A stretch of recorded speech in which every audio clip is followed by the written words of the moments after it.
All right. Welcome to the first part of history book 4. So this is world history, and this is the first chapter, and this is the first topic and the first part.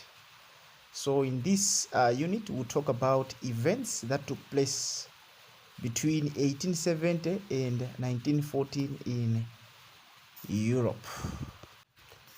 So these can also be known as events that took place in Europe before the beginning of the First World War, right?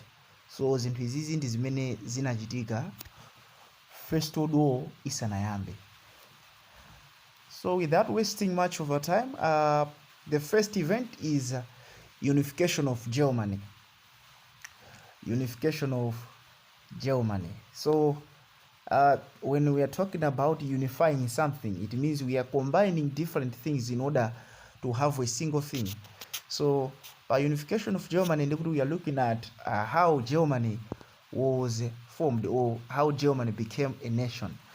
Now, it is said that Otto von Bismarck, and how you mean kuti mu 1870 Germany inapanga defeat France mu nkhondo imene machedwa kuti Franco-Prussian War, right? So France italuza nkhondo ija, amene anali mtsogoleri wa dziko la Germany, chancellor kapena kuti prime minister nthawi imeneyo anali mkulu wina dzina lake Otto von Bismarck. So this one proposed that all states in Germany should be united to form a single powerful nation.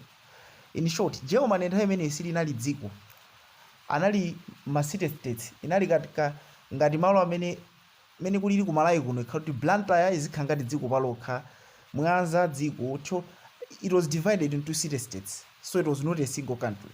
Ndi apa anapanga propose kuti apange unite ma city states aja apange no dziko limodzi dzina lake Germany. So in this battle, France lost the territories of Alsace and Lorraine to Germany, because France inaluza akuti inalandidwaso madera awiri amene wa Alsace and Lorraine.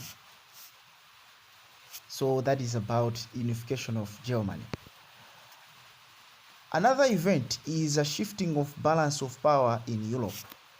Shifting of balance of power in Europe.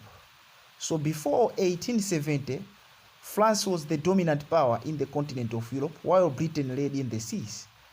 Now, after 1870 or 1871, France's position was taken by Germany after the defeat in the Franco-Prussian War. Now, France inali dziko la mphamvu kwambiri ku Europe konse, pamene Britain inali dziko la mphamvu ku nkhani ya pamadzi.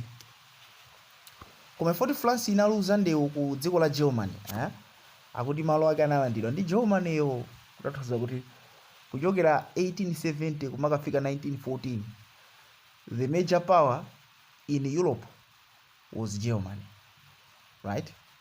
Yes. Then we have imperialism. Tikati imperialism ndi chimodzimodzi nkhani za colonialism, whereby a country wishes to extend her influence to overseas or to other countries. Or in short, imperialism is when a country is controlling, or a country is controlled by another country. Like in Malawi, poyamba, we were under Britain. So European countries worked hard to occupy overseas territories in Africa, Asia, and America. So these territories were very essential as they provided the Europeans with natural resources, cheap and markets for their manufactured, right?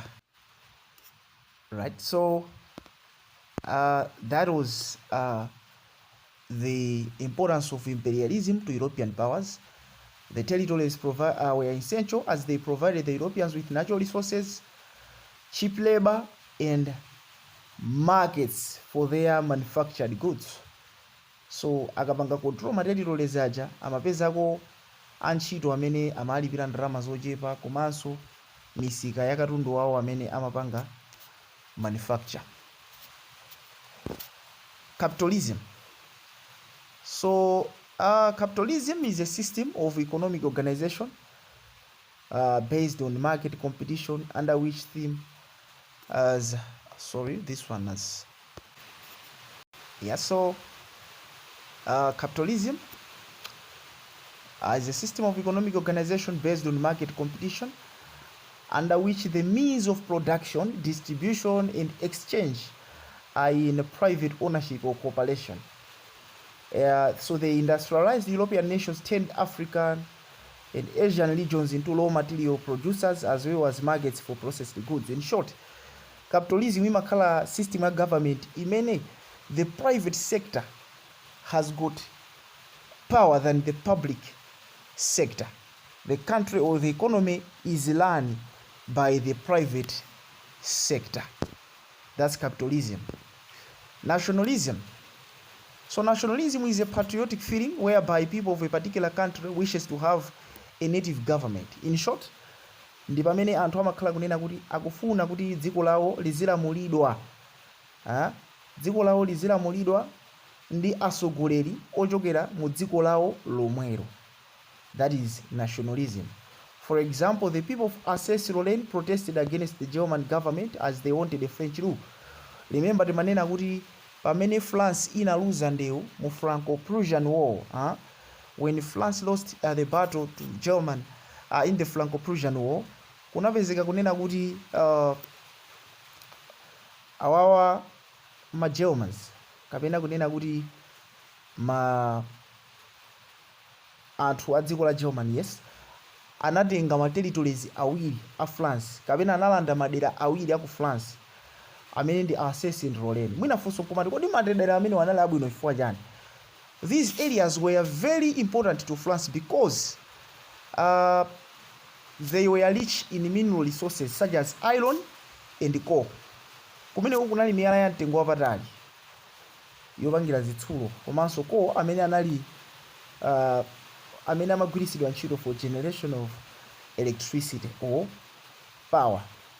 So anthu amene wawa amene amakhala mu dera limene la Alsace-Lorraine lomwe ini yake nena nali dziko la France koma Germany inalanda kukhala pansi pa iwowo, amafuna kuti abwerere ku ulamuliro wa France. So they were protesting against the German government.